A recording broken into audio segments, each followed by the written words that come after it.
तो रेखा जी को म्यूजिशियन बनना था, सिंगर बनना था, इसलिए विशाल भारद्वाज ने म्यूजिक और फिल्म की दुनिया में काम शुरू किया, क्योंकि वो उनसे प्यार करते थे। विशाल भारद्वाज बहुत जल्दी बड़े बन गए। रेखा जी का करियर नहीं चला, रेखा जी को प्यार मिल गया, करियर नहीं मिला, तो वो डिप्रेस हो गई और वो ओशो के पास चली गई।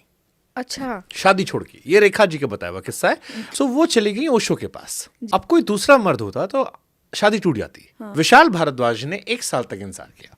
अलग होने के बाद जब वो नहीं लौटी तो वो भी ओशो के पास चले गए। कोई प्यार करता है किसी को इतना? Vishal Bhardwaj, oh my God. और वो रिश्ता छोड़ के चली गई थी क्योंकि उनका पति म्यूजिक या काम की दुनिया में नहीं था।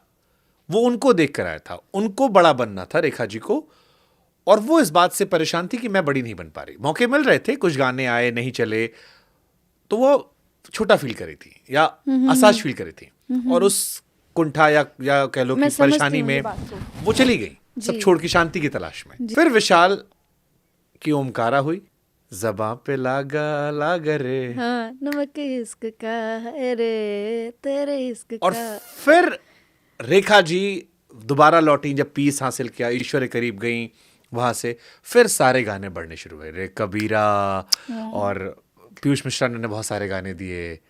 So it was a beautiful love story जिसमें पत्नी कई बार जाना चाह रही थी, पत्नी कई बार अलग परेशान हुई, लेकिन विशाल भारद्वाज का जो अपना प्यार उनके टुवर्ड्स है वो इतना खूबसूरत है कि उसको सुनकर मुझे लगा उफ, ये मोहब्बत का दूसरा वर्जन मैंने बहुत कम सुना है। मैंने औरतों को मर्दों का साथ निभाते सुना है, मर्द बहुत कम होते हैं जो औरत के लिए समर्पण करते हैं चीजों को। Wow, that's so beautiful. And then Rekha Bhardwaj explode like anything यार। Oh my she God. Became Vishal ji, बहुत बहुत प्यार और इज्जत, बहुत बहुत प्यार आपको। और ये किस्सा रेखा जी ने हमें पॉडकास्ट में सुनाया था।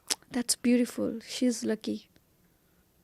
कि वो कॉलेज में उनको इश्क करते थे, इश्क मिलने के बाद अधूरेपन रहा उनकी लाइफ में, डिप्रेशन, शादी हो गई, इश्क हो गया, प्यार करती थी, काम का डिप्रेशन आया। होता है, इंसान ऐसे ही है, इंसान हमसे बैलेंस नहीं होता। अगर मान लो आज मैं सक्सेसफुल हूँ तो मैं चाहूँगी मुझे प्यार मिल जाए। अगर मान लो मुझे प्यार बहुत ज़्यादा मिलेगा और अगर मेरा करियर कॉम्प्रोमाइज़ होने लग जाएगा, मुझे प्यार भी हल्का लगने लग जाएगा। ये ह्यूमन नेचर है। एक बड़ा अच्छा शेर इसी पे कि इंसान के ख्वाहिश की कोई इंतहा नहीं होती, 2 गज ज़मीन भी चाहिए 2 गज कफन के बाद। मरने के बाद भी इंसान को लकड़ी चाहिए, ज़मीन चाहिए, आग चाहिए, या एक ज़मीन का टुकड़ा चाहिए जहाँ पर आप दफनाए जाओ।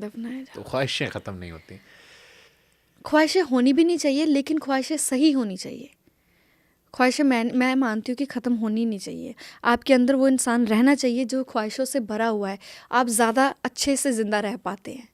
जिन लोगों की ख्वाहिशें मर चुकी हैं वो तो बस ज़िंदगी काट रहे हैं, जी नहीं रहे। इसी में भी तो एक था ना कि नज़र और नसीब का रिश्ता बड़ा अजीब होता है। कमबख्त नज़र को वही पसंद होता है जो नसीब में लिखा नहीं होता। Yes, I know. हाँ, बट रेखा भारद्वाज जैसी मोहब्बत की कहानियां आपको मोहब्बत पर दोबारा यकीन दिलाती है। मैं वही सोच रही हूँ, शायद कहीं पे कोई विशाल जी मेरे लिए भी बैठे हो।